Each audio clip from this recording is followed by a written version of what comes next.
It's my deep pleasure to introduce the speaker today, Dr. Garland Landrith. I just met him today when he came in the door.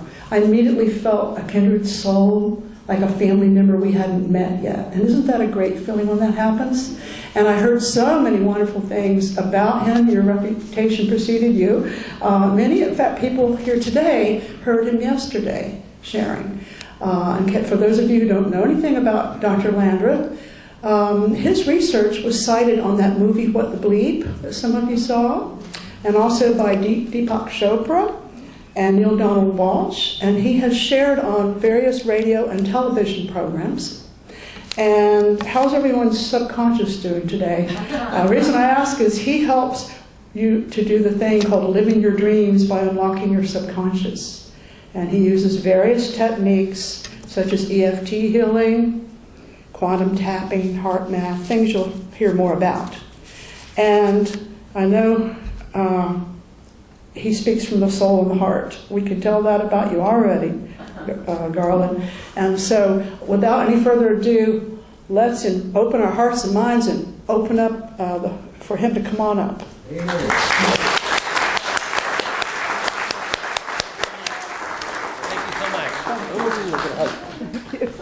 Thank you so much. You can move this off if you'd rather, or top there. Either way. We'll figure it out. Yeah. So I'll probably play with it a little bit. Let's start off with doing a meditation. And we're going to do a heart meditation. And some of you have armrests. We need to, kind of rest your arms on the armrest to be more relaxed. But we're going to try to keep our hands over our heart as much as we can, and without straining. And we're going to start off by closing our eyes, sitting comfortably, and taking a deep breath into our heart.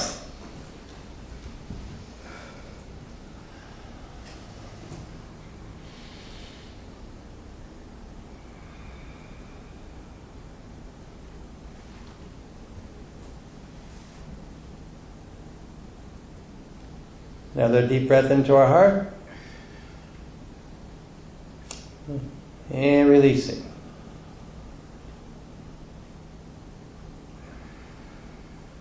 Another deep breath into our heart.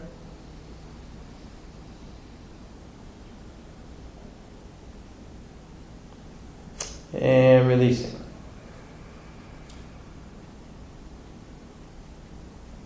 Another deep breath into our heart. And releasing.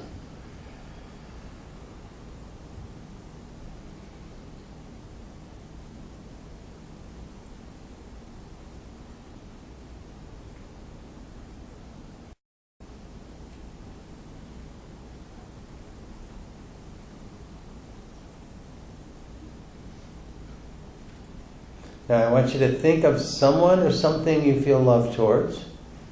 Could be your little doggy, your munchkin, your significant other.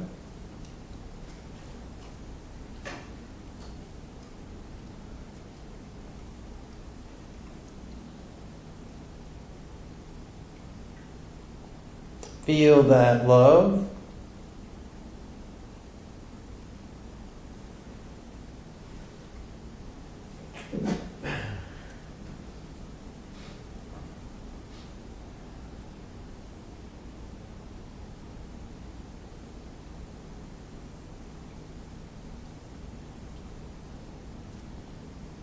Releasing it into a flow by letting thoughts come and go.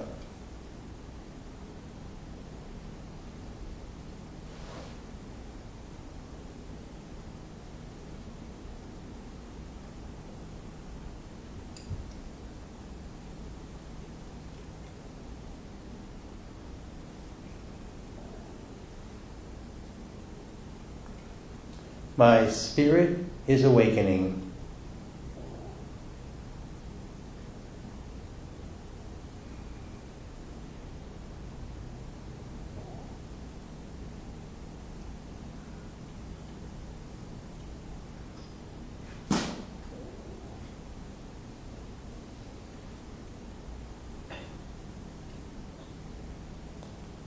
I feel my love flowing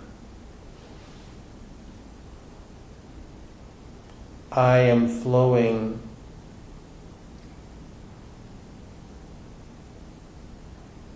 I feel my love flowing throughout the whole universe, connecting me with the stars and the galaxies.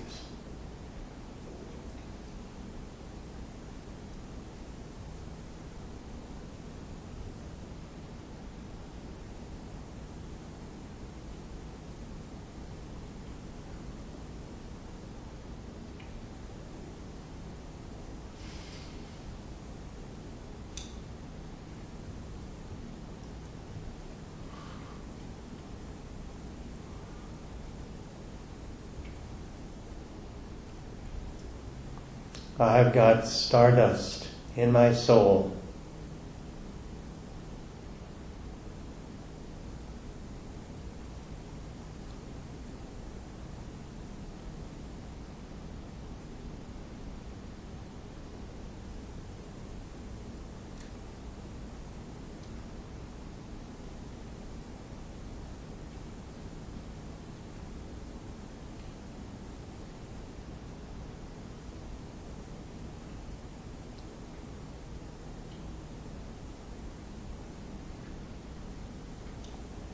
The same divine love that created this whole universe is flowing within me.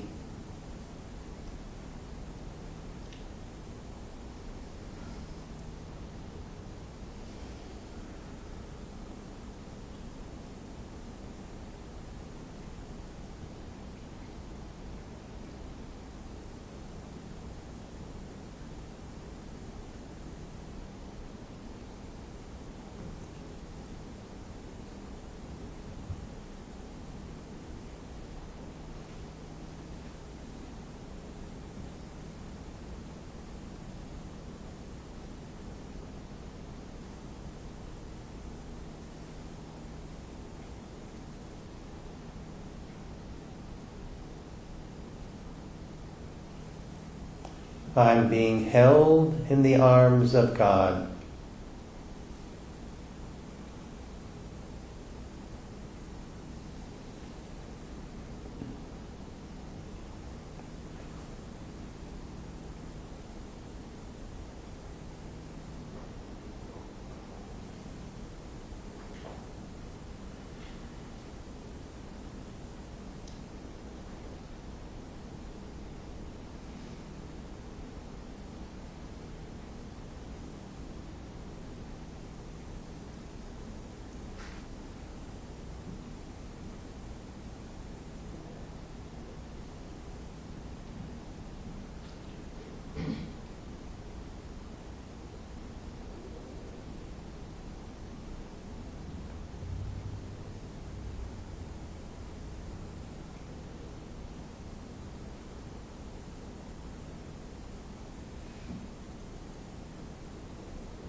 I am safe.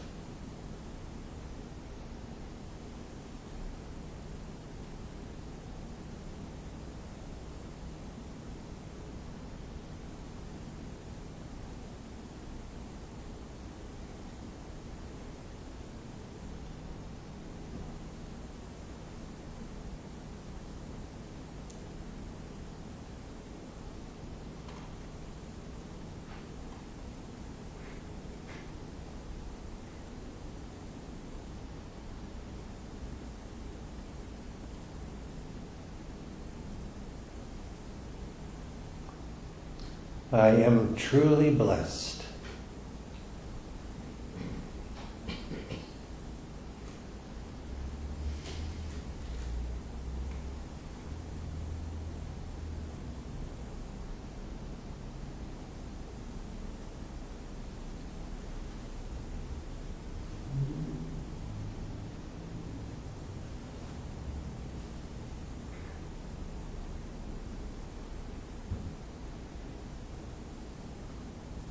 And I'm truly blessed by all the gifts that are already on their way.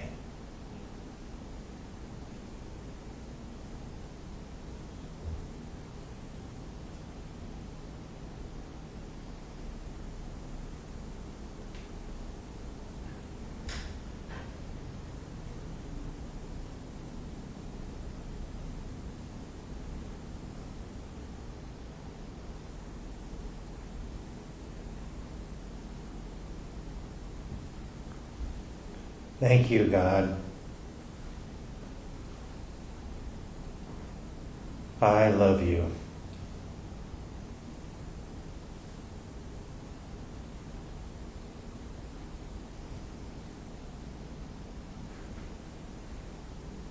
Let's take a deep breath into the heart. And releasing.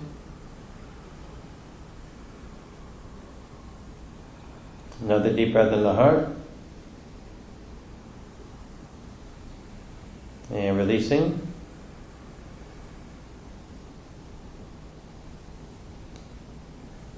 Another deep breath in the heart.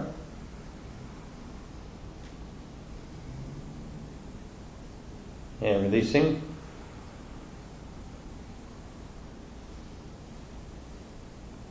Another deep breath in the heart.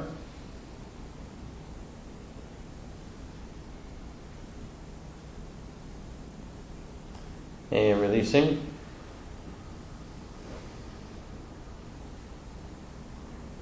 Another deep breath into the heart.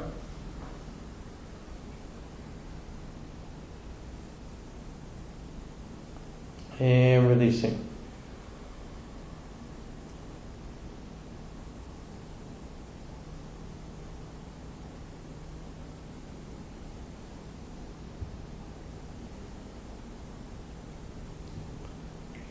Now, you might wiggle your toes.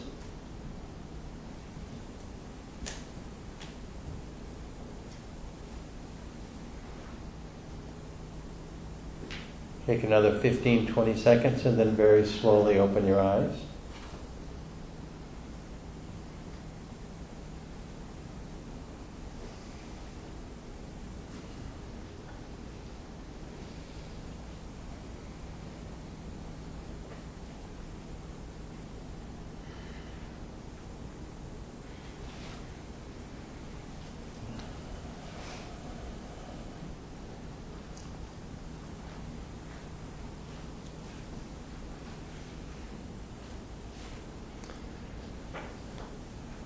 All right. I'm so excited to be here. What a great group of people. And somebody getting kicked out of hospice is a great thing. I love it. I love it. Healings, healings, healings. So I've heard about this church from the group up there at Unity Church in Chesapeake. And I've been up there 3 or 4 times. And they always speak rave, a lot of stuff. They said it's a kind of funky church, but you'll love it. That's down home. Definitely down home. I like it. So today we're going to talk about miracles. And science, especially scientists, hate the idea of miracles. Because when a miracle happens, it breaks the law of nature. But the truth of the matter is, in quantum physics, miracles happen all the time. Let me give you some examples. We know that one law of nature is an object can't be in 2 different places at the same time, right? Wrong, you're right. When an electron is circling an atom, if nobody's watching the electron, it magically turns into energy waves. So it's everywhere at the same time, not just located in 2 different spots, it's everywhere. Another one, Einstein's law of relativity. The most fundamental law that rests on is the principle that nothing can go faster than the speed of light. In 1931, 2 very famous physicists, Schrödinger and Heidelberg, proposed a theory called quantum entanglement. That is, you have a couple electrons circling an atom. If you were to separate them, even by 1 trillion miles, if you pushed on one, the other would instantaneously go in the exact same direction. In fact, so instantaneously, if they were to communicate, it'd be faster than the speed of light. Einstein hated this theory. At one point, he called it spooky action at a distance. In 1981, Einstein was proven wrong. And then they redid the experiment a couple, 3 years ago in Switzerland where the new cyclotron is located. And they were able to find that the two electrons actually communicated 10,000 times faster than the speed of light. If you're going to break a law of nature, you might as well hold away. However, the spookiest thing in physics is the idea that consciousness itself is indeed the quantum field, the ultimate creative force of the universe. So, now, this is kind of a tricky one, and actually I'm going to relate back to how many people heard the movie What to Believe, or seen it or whatever? Yeah, good. Well, most everybody. Well, that's pretty amazing. This group really keeps up on this stuff. Remember that little experiment where they were shooting electrons through a slit, and they were all lining up in the back wall in a nice, neat line? And there was an eye watching. Well, the eye represented consciousness. And as long as the eye was watching, there was one line. And they didn't do a good job explaining this in the movie, so I'm going to have to explain it a little bit differently. But if you get a little lost here, don't worry about it. It's not really critical to anything we're saying, but it kind of gives you an idea of what's going on. So they took away the eye, and what happened? There were 16 lines in the back wall. How can one line turn into 16? It doesn't make any sense. Well, because when you took away consciousness, the electron magically turned into energy waves. And then the energy waves kind of conflicted with each other. They interfere with each other. They talk about it in terms of interference patterns. So it's like if you take a couple of pebbles and you drop them in a pond, they create waves. And the waves hit each other, then they create waves, then they hit each other, then they create waves. Pretty soon you got 16 waves. Well, that's the same thing that happened. What this means is that matter and energy are interchangeable. The only thing that creates matter is consciousness on the energy, on the quantum. Without consciousness, you can't have particles. Without particles, you can't have people, you can't have stars, you can't have galaxies. In other words, there'd be nothing there if there weren't consciousness. So what has physics done? I think what they've done is they've discovered God. Who is the consciousness of collapsing energy waves and creating something out of nothing? There you go. All right, they won't say that. But that's why a lot of Indian people from India are physicists, because they have the same kind of idea. Consciousness is everywhere. In the Upanishads, all this is that, meaning our consciousness is the same as the consciousness that created this whole universe. And that's the next thing. We have consciousness, so is our consciousness the same thing as what created the whole universe? Well, we're going to look at the scientific stuff. And yes, we can say a resounding yes. There's been over 1,000 studies that prove that our consciousness can also create miracles. Now, so I like to categorize them in 4 different categories. The first one is the prayer research. The second one is the meditation research that I was involved with. The third one is the research that shows we can know things before they happen. And the fourth one is the research that shows that our consciousness can actually influence machines. Far out stuff from Princeton. So let's start with the prayer research. And we're all familiar with the prayer research, and I guess we've had miracles around here. But they would pray for one group, a ward of the hospital. This is how they started out years ago. They'd pray for one ward of the hospital. They wouldn't pray for the surrounding wards. And the ward they prayed for would get well faster, have less need for antibiotics, have better quality of life, and better, sometimes less deaths than the surrounding wards. And did a bunch of these studies, and most scientists poo-pooed this research. They said that what was really going on is the people doing the praying happened to pick the ward of the hospital that had the best doctors and the best nurses.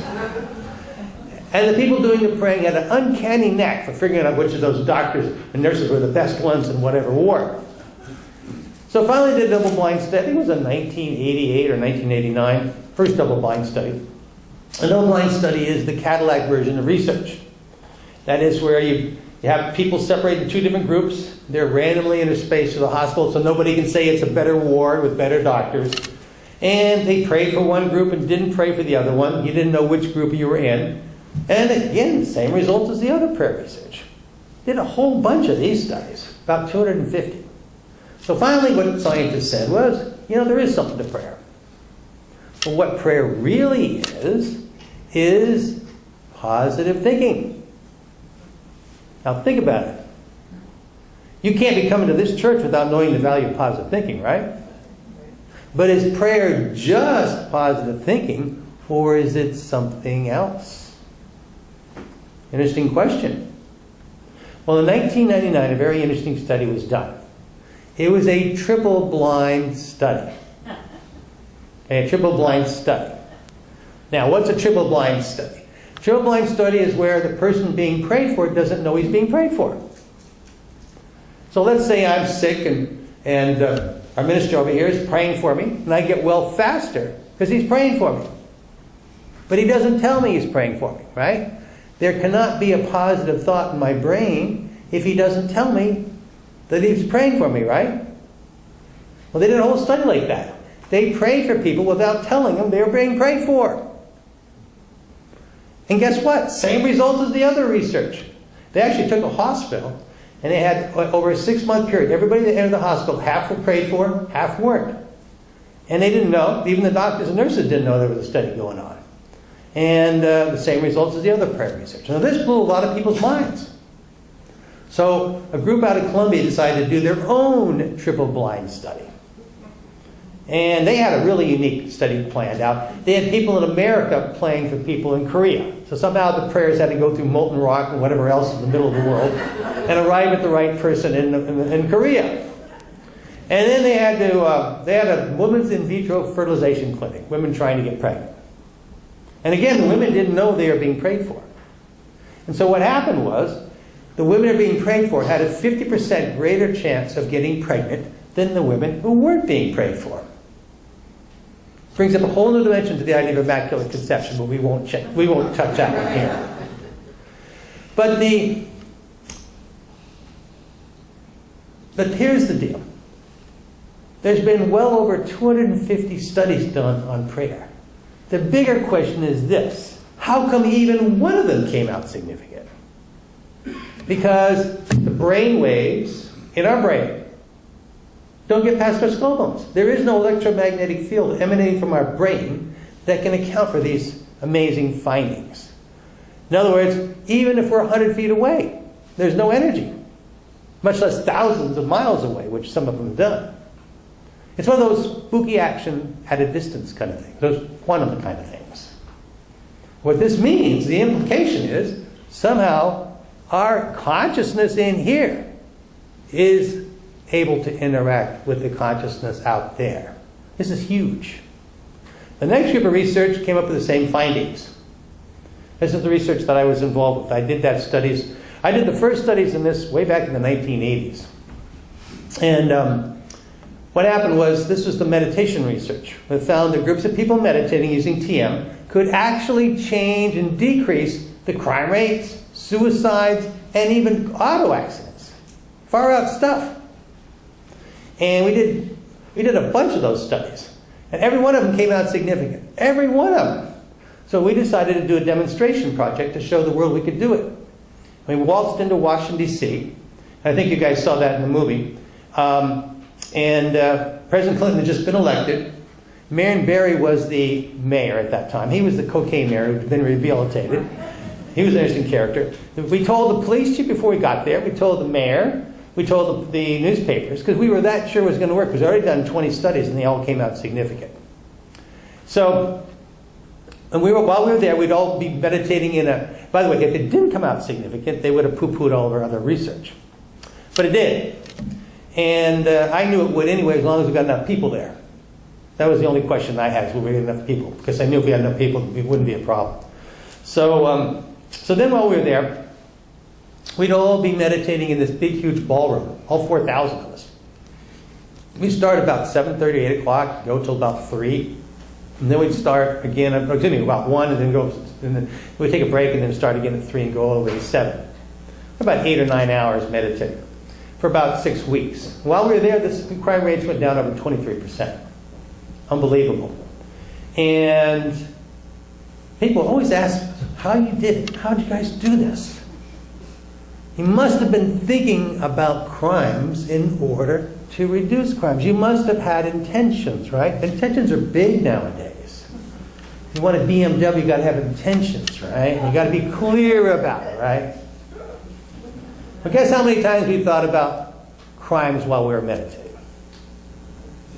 0 is right. Who said that? Whoever, brilliant, whoever said it. You're both. Yeah, there you go. A bunch of people. You guys can take over. I'm going to go take a break. No, we never once thought about crimes. We never once thought about crimes. Now, how can you change crimes without thinking about them? That goes against everything you've been reading about intentions. No, it doesn't. I like this. She's not messing around over here. Got some brilliant people in this audience. Here's the deal. We got out of the way. We let the divine flow through us. We got out of the way. Because when you want something, you're attracting lack. You're coming from a place of lack. You got to get out of the want trap. You got to come from a place of abundance to attract abundance. That's the key. All right, so we got out of the way. We let the divine, we put our energy into the divine, let it go, released it, and bingo, magical things happen. Magical things happen. So, next group of studies that proves that we're quantum beings. Now, this one is kind of very unique. This one's a psychic study. And they had people in front of TVs, and every 8 seconds, a photograph would come up on the screen. And the photograph was one of 2 different types. A negative one or a positive one. The negative ones were really gruesome, people in morgues. The positive one was beach scenes from Virginia Beach. No. Did you get the idea? And all the people had to do was guess in advance which of those photographs would come up on the screen. They couldn't guess. But lucky for us, that wasn't the end of the story. What they did was they hooked people up to something called the GSR machine. GSR machine, it's called galvanic skin response. It basically measures anxiety in the body. And what they anticipated was there'd be a spike of anxiety every time the very negative, gruesome morgue photo was presented, because the morgue photos were very gruesome. Well, they did indeed find the spike of anxiety. But guess what? The spike of anxiety happened 2 seconds before the negative photo was presented. So they didn't know what photo was going to come up, and not before the positive one. In other words, our bodies knew it was going to happen before it happened.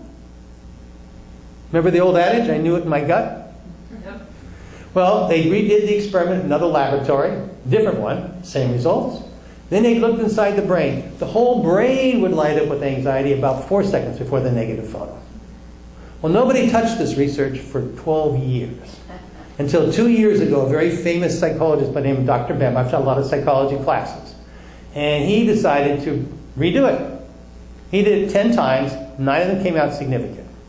The chance of that happening by sheer chance alone is 1 in 4 billion. He submitted for publication in Journal of Social Psychology. And he's in every, like I said, every textbook, so he's very famous. And they took a look at the study, and they said, okay, he must have made a mistake. So they decided to publish it because they couldn't figure out what he did wrong. But they thought other psychologists might be able to figure out what he did wrong. And, because, I mean, how can we know things that are going to happen before it happens? That doesn't make any sense. So right now, psychology is going through a turmoil because they're finally entering the quantum age. Beyond time, space limitations. It's a good thing. Now, the last set of research studies is even more mind-boggling. This is the ones done from Princeton. Now, the Princeton people had a brilliant idea. Their idea was, if our consciousness is quantum field, let's build a machine which is quantum field based. And they use cosmic radiation from outer space. As a matter of fact, cosmic radiation from outer space is so reliable you can run atomic clocks on them. And they do. And because it comes down in a very regular manner. And it has some energy to it. And what they did is they built this machine so that the output from the machine was basically a 101010. And then they took college freshmen and had them concentrate on the machines to see if they could change the output from 1010 to 111 or 000. And after hundreds of thousands of trials, they found a significant but very, very weak effect on these college freshmen. Personally, I don't know how they managed it, because remember, as I was a college freshman, I could barely get out of bed, much less influence a quantum field random number generator.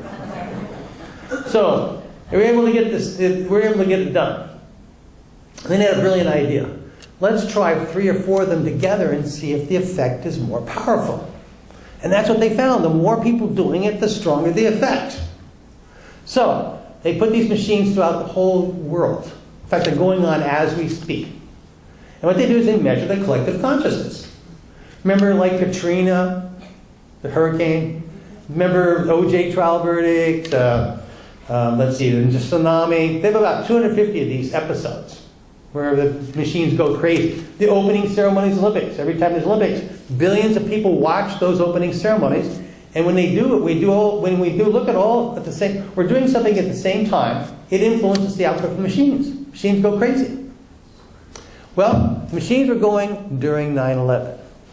2 amazing things happened during 9/11. First of all, the machines went crazy for 4 straight days, which has never been seen before.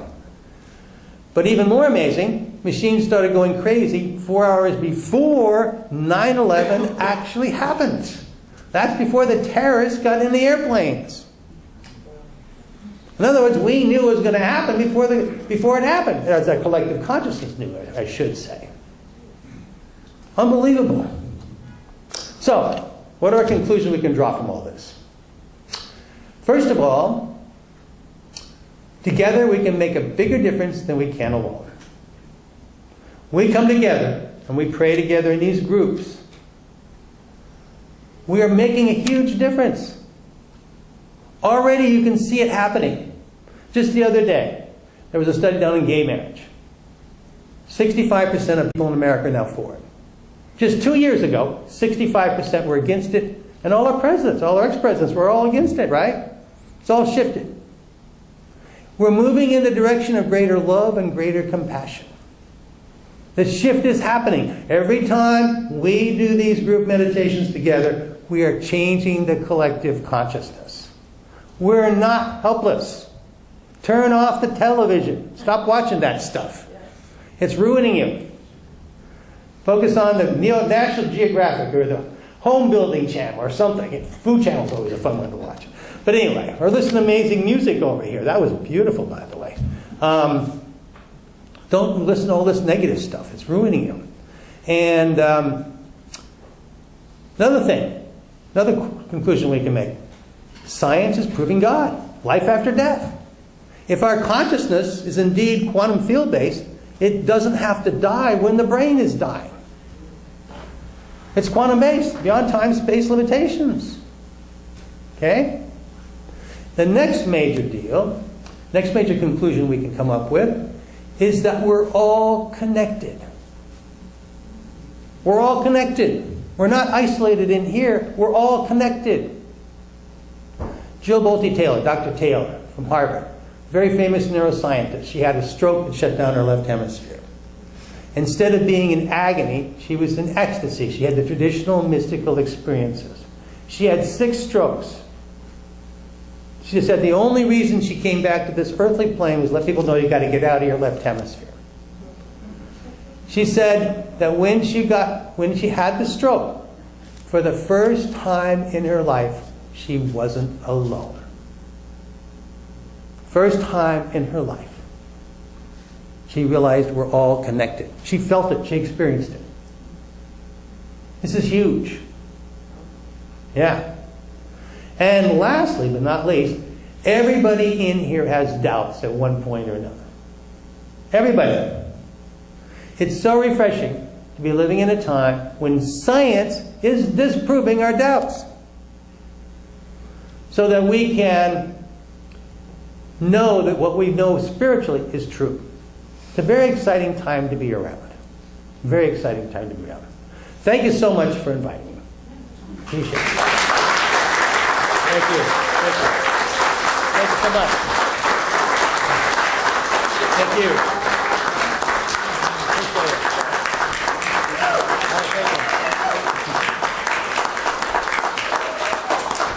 I wanted to say a couple words about the seminars that go on the next couple days. And I've been doing these seminars for a long time. Actually, I've been teaching meditation since I was 21 years old. And I've spent many years meditating. In fact, 2 years of my life I've spent 10 hours a day or more meditating. So I come from a meditation background. I've been in India and China, all that kind of crazy stuff. It's fun. Don't get me wrong, it's fun. You got to do it at least once. I decided to do it when I was in my 20s so I could get it out of my system. Not that I ever got it out of my system, but at least I did it. I wanted to find out if there really was a God. And I think there's no doubt in my mind. When you do that much meditation, you'll have mystical experiences. So, I have found that one of the best tools in my thing is tapping. Tapping on acupuncture points. Because here's the issue. I just made a big, strong case for our consciousness as the ultimate creative force of the universe. And we haven't. But here's the problem. Our subconscious is also consciousness. So if we have doubts and fears in our subconscious, it's also manifesting. So that's the reason why so many people feel like they're taking one step forward and one step backward at the same time. And I've taught over 30,000 people, Unity people, who've taken a bunch of classes and seminars before they come to my class. And so that's a good group to work with because they're really good, good people like you guys. You've taken a lot of classes. You already know about energy work. You've already done a bunch of stuff. The new frontier of energy work is to clear out the subconscious. Deepak Chopra, Bruce Lipton have both said, unless we can do that, these positive affirmations are not going to work very well. I don't believe that, but I understand exactly what they're saying. We have to clear out the subconscious. It has to be done. So that's what we're going to do. We're going to help you, teach you how to get to the subconscious and clear it out. We're going to use several different techniques. The first one is tapping itself. Tapping is, in case you don't know, it's you tap on the acupuncture points, like this. That clears out doubts and fears. Then we're going to do the love flow, which is similar to the meditation I did, except we're going to wait till we're in a higher state of consciousness. And then we're going to teach you how to manifest the life of your dreams. So there'll be two parts of this seminar. First of all, manifestation. Second of all, clearing blocks, especially subconscious blocks. I can use the word healing, even though I hate the word healing, because healing implies there's something wrong with you, and there is nothing wrong with anybody. Even if you have cancer, I get people to love their cancer. And especially the negative thoughts. Negative thoughts need love too. We all need love. So that's what we're going to do. We're going to teach you how to go after the subconscious stuff, which means we're going to have to get you into a higher state of consciousness to go after that stuff. So that's what we'll do. Give you the tools to do it. The tools help you. Of all the meditation I did, and I've done a lot, I was still getting triggered until I started tapping about 17, 18 years ago. And I've known a lot of strong meditators had the same problem. It's tough to get rid of triggers. You can do all kinds of work and they still keep coming back. Now, to get trigger-free, you've got to find the core issues, and that's what we'll teach you how to do. Now, there'll be a workbook, and there'll be all kinds of stuff. I'm going to give you a DVD and all that kind of neat stuff. If you can't make the seminar's one today and one tomorrow night. So it's a two-part seminar, but if you can only make one day, I'm allowing you to come, and we'll try to do everything we can in both days. At least we'll teach you to manifest, and we'll teach you how to heal in both days. But we'll do different things as well, so it won't be boring. Trust me, it won't be boring at all. And if you can only make one day, that's fine. If you can't make either days, then we have CDs and DVDs you can take with you. So you can take the classes with you. Now, there's one more thing I forgot. Oh, I'm going to do personal appointments as well on Monday and Tuesday during the day. So that's another thing I can do. So in case you can't make the evenings. So if you can't make today's class, come early tomorrow at 5:30. Very important, so we can catch you up. The class tomorrow starts at 6:30. The one today starts at 1 o'clock. So then we'll start, and we'll do it for about 3.5 hours today, and then tomorrow. So we'll be doing healing and manifestation in both classes, and we'll be showing you how to use all those techniques. Anyway, I'm really excited about this, and I'm really excited about being here and doing this class with you. And if you can make both days, it's ideal.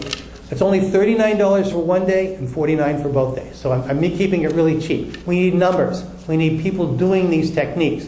But the good thing is you can also use these techniques to get jobs, win contests, get in the zone, get high with it, all that kind of stuff. I've got 1,000 things I can teach you guys, but this is the most important right here. So, I mean, how to use these techniques. We already know where to go. It's the techniques that help us get there. So anyway, I'm excited about seeing you. I'm looking forward to talking with you later. Thank you.